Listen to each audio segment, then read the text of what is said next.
नमस्कार दोस्तों, आप सभी का स्वागत है मेरे इस वीडियो पे। तो आज हम शुरू करने जा रहे हैं ईवीएस, जो कि सीटेट पेपर 1 के लिए बहुत ज़्यादा इम्पॉर्टेंट होता है। तो जो लोग सीटेट पेपर 1 की तैयारी पहले से कर रहे हैं उन लोगों को तो पता ही होगा, बट जो लोग सीटेट पेपर 1 की तैयारी अभी शुरू कर रहे हैं तो उन लोग को मैं बता दूं कि सीटेट पेपर 1 में ईवीएस से 30 नंबर का क्वेश्चन आता है, ठीक है, जिसमें से 15 क्वेश्चंस होते हैं वो ईवीएस के कंटेंट सेक्शन से होते हैं और जो 15 क्वेश्चन होते हैं वो ईवीएस के पेडागॉजी सेक्शन से होते हैं। तो आज से हम ईवीएस के कंटेंट सेक्शन से शुरू करेंगे और जैसे ही कंटेंट सेक्शन कंप्लीट होता है हम ईवीएस के पेडागॉजी सेक्शन पे चले जाएंगे, ठीक है। तो अगर आप सीटेट की तैयारी कर रहे हैं तो इस चैनल को सब्सक्राइब कर लीजिए और बेल आइकन को प्रेस कर लीजिए, क्योंकि जैसे ही मैं क्लास अपलोड करूँगा आपको नोटिफिकेशन आ जाएगा, ठीक है। तो चलिए बिना देरी किए वीडियो को शुरू करते हैं। तो शुरू करेंगे हम एनिमल से। आप बस ध्यान से सुनिए। अगर आप नोट्स बनाना चाहो तो नोट्स भी बना सकते हो, अदरवाइज नोट्स बनाने की ज़रूरत नहीं है आपको, बस सुनते रहिए, आपको खुद ब खुद याद हो जाएगा। और याद अगर नहीं होता तो दोबारा इस वीडियो को देखिए, आपको डेफिनेटली याद हो जाएगा और इससे बाहर क्वेश्चंस नहीं आते, ठीक है, ईवीएस में। तो चलिए शुरू करते हैं। एक रेशम का कीड़ा कई किलोमीटर तक अपनी मादा कीड़ा की गंध को पहचान लेता है। एक कुत्ता दूसरे कुत्ते के मल मूत्र से जान लेता है कि वह कुत्ता उसके इलाके का है या दूसरे किसी और इलाके का, और हर कुत्ते का अपना अपना एक इलाका बटा होता है। ज़्यादातर पक्षियों की आंखें उनके सिर के दोनों तरफ होती हैं, जिससे वो एक ही समय में दो वस्तुओं को एक साथ देख सकती हैं। परंतु जब वो सामने देखती हैं तब उनकी दोनों आंखें एक ही वस्तु को देखते रहती हैं।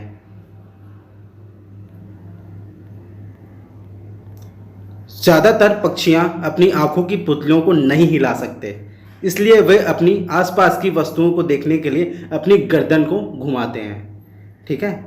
मतलब कहने का मतलब है उनकी जो आंखें होती हैं वो लगभग सिर के पास होती हैं, तो वो अपनी पुतलियों को नहीं हिला सकती। तो जो भी आसपास की चीज़ों को देखना होता है ना, तो वो अपनी गर्दन को हिलाती है। उन लोग अपनी पुतलियों को नहीं हिला सकते, जैसे हम लोग हिला सकते हैं वैसे उन लोग नहीं हिला सकते, ठीक है।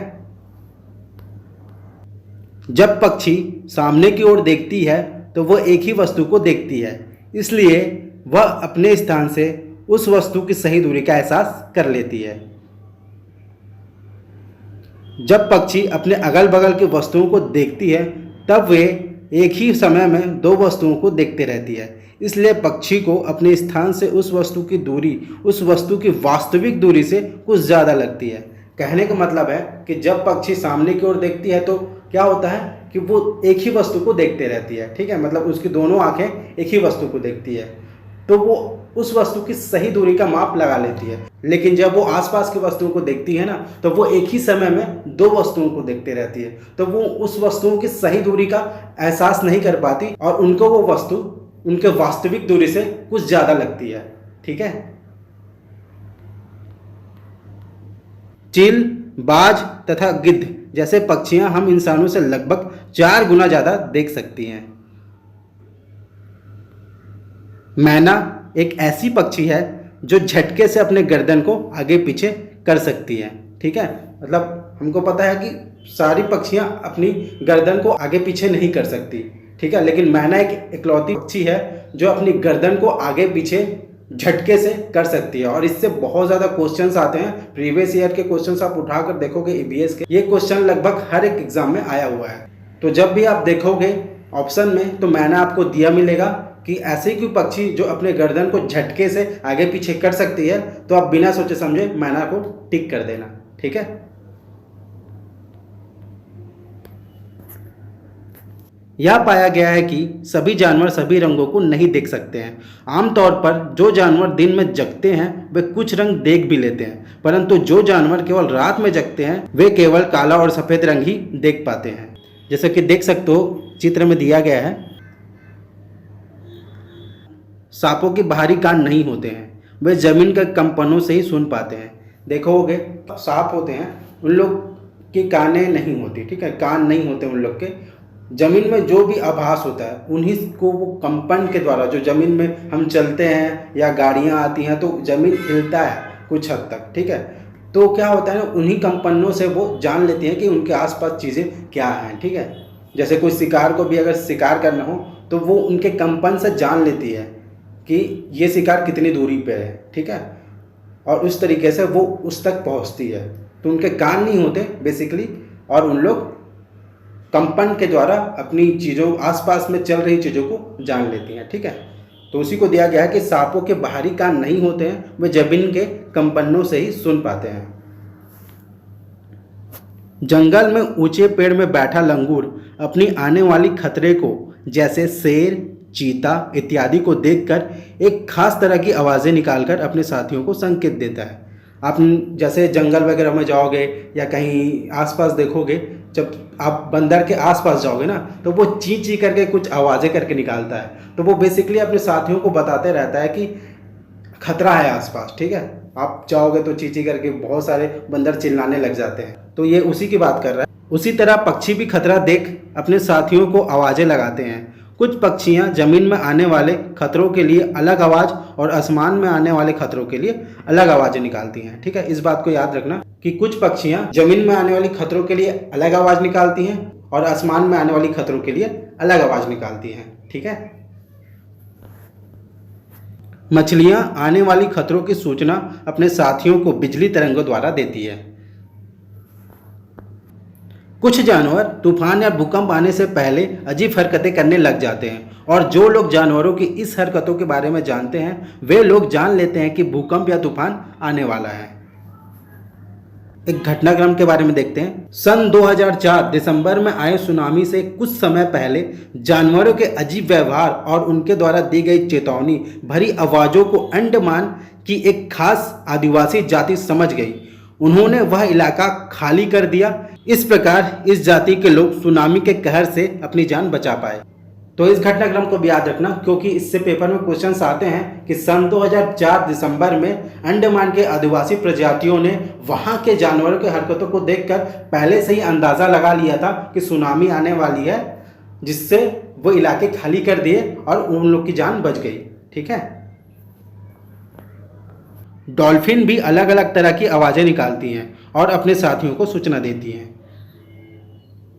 वैज्ञानिकों का यह मानना भी है कि कई जानवर की खुद की अपनी भाषा भी होती है, जिससे वे आपस में बातें करते हैं। तो स्लॉथ के बारे में अब पढ़ेंगे। ये भालू जैसे दिखते हैं, परंतु भालू नहीं होते हैं। ये पेड़ों में उल्टा लटक कर लगभग 17 घंटे तक सोते हैं और उसी पेड़ के पत्तों को भी खाते हैं जिस पे वो रहते हैं। जब उस पेड़ के पत्ते खा लेते हैं फिर दूसरे पेड़ पर जाते हैं। इस तरह वे 40 वर्ष के जीवन काल में मुश्किल से 8 ही पेड़ों पर जा पाती हैं। ये पेड़ से हफ्ते में मात्र एक ही बार उतरते हैं, जब उन्हें शौच करना होता है।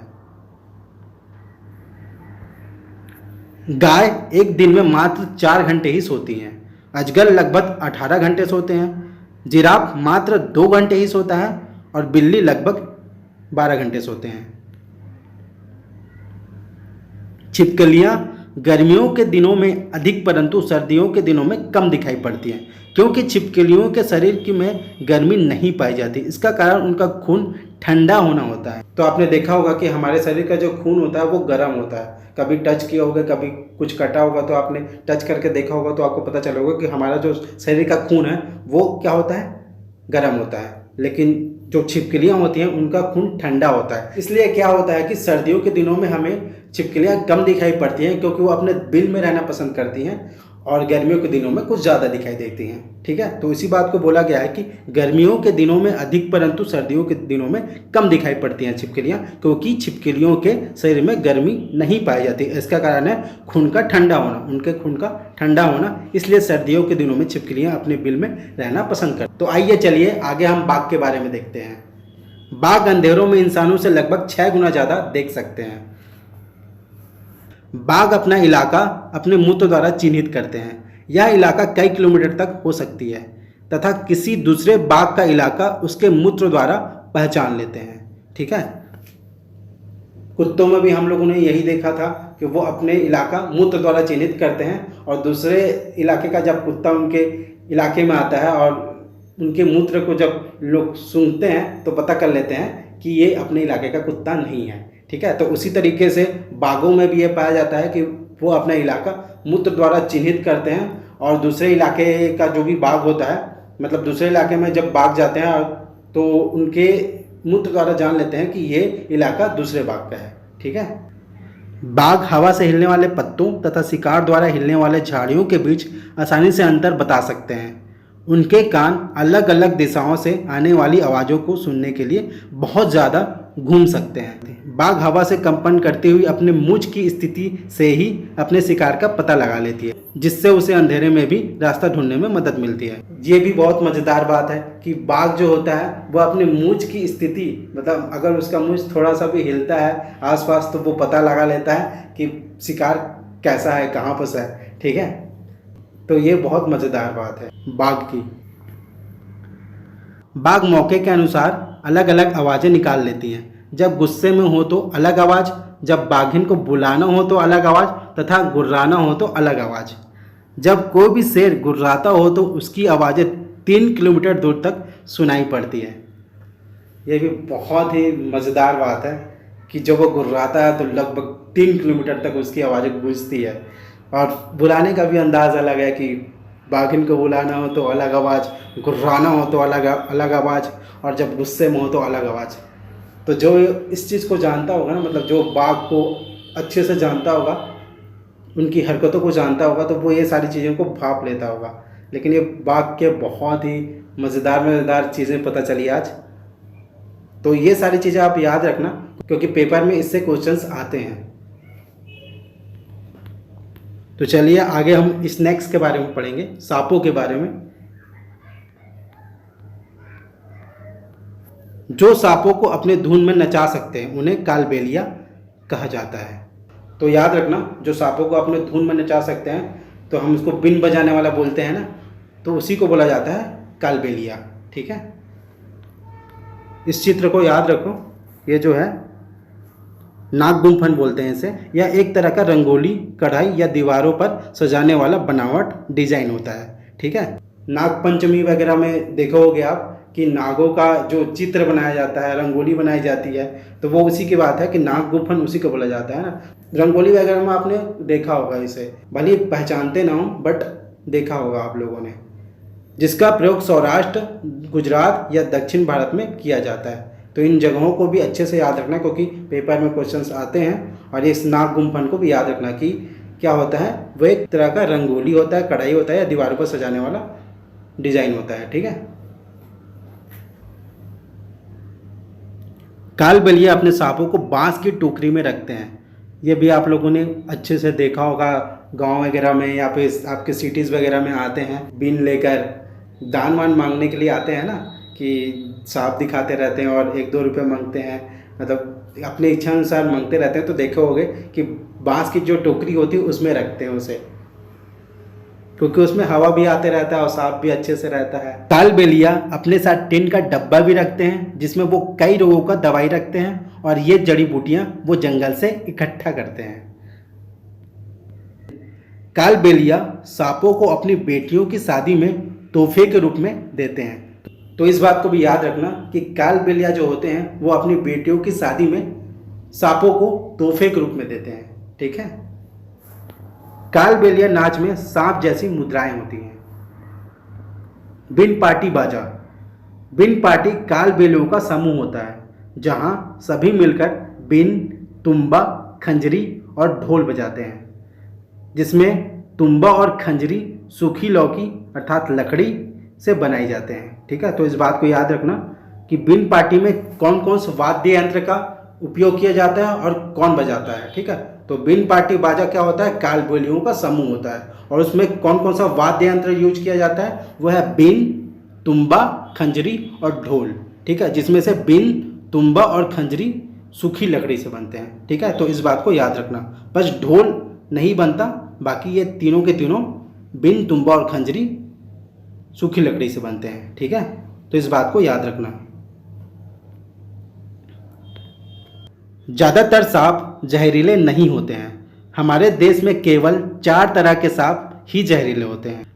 इसमें पहला है नाग, दूसरा है करैत, तीसरा है दुबोइया और चौथा है अफाई। तो इस चीज़ को याद रखना कि हमारे देश में 4 ही तरह के सांप जो होते हैं वो जहरीले होते हैं। वो कौन कौन से हैं? नाग, करैत, दुबैया, अफाई। तो आप लोग चित्र भी देख सकते हो, इसको मैंने आप लोगों के लिए ढूंढ ढूंढ के इकट्ठा करके यहाँ रखा है, आप देख सकते हो। और ऐसा कोई सांप दिखे तो भाग लेना, ठीक है। जब कोई भी सांप किसी को काटता है तब उनका जहर उनके 2 खोखले जहर वाले दांतों से कटने वाले के शरीर में प्रवेश करता है। जैसे आप देख सकते हो, ये वाला जो 2 ठो दिख रहा होगा, ये दोनों, इस दोनों की बात हो रही है। यही दोनों खोखले दांतों से क्या होता है कि जब भी सांप किसी इंसान या किसी जानवर को काटता है तो इन्हीं दोनों खोखले दांतों से जहर उनके शरीर में प्रवेश करता है, ठीक है। आगे देखते हैं। सांपों के जहर को समाप्त करने के लिए दवाइयाँ, सीरम का उपयोग किया जाता है और यह दवाइयाँ सांपों के जहर से ही बनता है, जो किसी भी सरकारी स्वास्थ्य केंद्र में मिलता है। तो चलिए आगे हम क्वेश्चंस को देखते हैं। आमतौर पर यह माना जाता है कि रात में जगने वाले जानवर हर चीज को जिस रंग में देखते हैं वे रंग है। तो इसको हमने अभी पढ़ा है, काला सफ़ेद। तो इसके बारे में हमने अभी पढ़ा है कि जो जानवर रात में जगते हैं वो हर चीज़ों को काला और सफ़ेद के रूप में देखते हैं, ठीक है। क्वेश्चन नंबर 2, सांपों को अपने धुन में नचाने वाले को क्या कहा जाता है? तो इसको हमने अभी कई बार मैं रिपीट किया हूँ और बार बार उसका नाम दोहराया हूँ, तो आपको पता होगा कि उन्हें क्या बोला जाता है? कालबेलिया। तो इसका करेक्ट आंसर होगा बी, कालबेलिया। सांपों को अपने धुन में नचाने वाले को क्या बोलते हैं? कालबेलिया। इनमें से कौन सी पक्षी अपने गर्दन को झटके से आगे पीछे कर सकती है? तोता, कौवा, मैना, कबूतर। तो इसके बारे में भी मैंने अभी बताया है कि मैना जो होती है वो अपने गर्दन को झटके से आगे पीछे कर सकती है। क्वेश्चन नंबर 4, स्लॉथ दिन में लगभग कितने घंटे सोता है? तो मैंने अभी पढ़ाया था कि जो स्लॉथ होता है वो भालू की तरह दिखता है, लेकिन भालू नहीं होता और वो एक ही पेड़ में सोता है, वहीं के पत्ते खाता है और अपने 40 वर्ष के जीवन काल में लगभग 8 पेड़ में ही जा पाता है। और वो कितने घंटे सोता है? तो वो 17 घंटे का सोता है, ठीक है। तो स्लॉथ दिन में लगभग 17 घंटे सोता है। तो अगर आपको भूल गया हो तो वापस से जाओ और देखो कि स्लॉथ के बारे में क्या क्या बताया, क्योंकि वो बहुत इंपॉर्टेंट है। पेपर में क्वेश्चंस आएंगे और आप टिक मारकर आओगे, ठीक है। बहुत इजी होते हैं। आप 2-3 बार इस वीडियोस को देखोगे ना तो आपको कम्प्लीटली याद हो जाएगा। दोबारा कोई नोट्स बनाने की ज़रूरत नहीं है, ना ही कहीं जाने की ज़रूरत है। आप आराम से हर एक क्वेश्चन आपके सॉल्व होंगे, क्योंकि क्वेश्चन रिपीट होते हैं और इन्हीं से आते हैं, ठीक है। क्वेश्चन नंबर 5 है, हमारे देश में पाए जाने वाले सांपों में से इनमें से कौन सा सांप जहरीला नहीं होता है? तो मैंने इसके बारे में अभी जस्ट बताया है। क्या बताया है कि हमारे देश में 4 तरह के जो सांप होते हैं वो जहरीले होते हैं। तो इसका आंसर आप खुद कमेंट बॉक्स में बताना मेरे को। तो मिलते हैं अगली वीडियो में पर्यावरण के आगे टॉपिक्स को लेकर। तब तक के लिए इस चैनल को सब्सक्राइब कर लो, क्योंकि आगे सीटेट के प्रिपरेशन के लिए और भी बहुत सारे क्लासेस होने वाले हैं। और जो लोग पेपर 1 पेपर 2 की तैयारी कर रहे हैं वो इस चैनल पे बने रहें और आप लोग को बहुत सारी चीज़ें मिलेंगी। तो मिलते हैं अगली वीडियो में। तब तक के लिए अपना ख्याल रखें, खुश रहें और मज़े करें और पढ़ते रहें, ठीक है। चलिए बाय।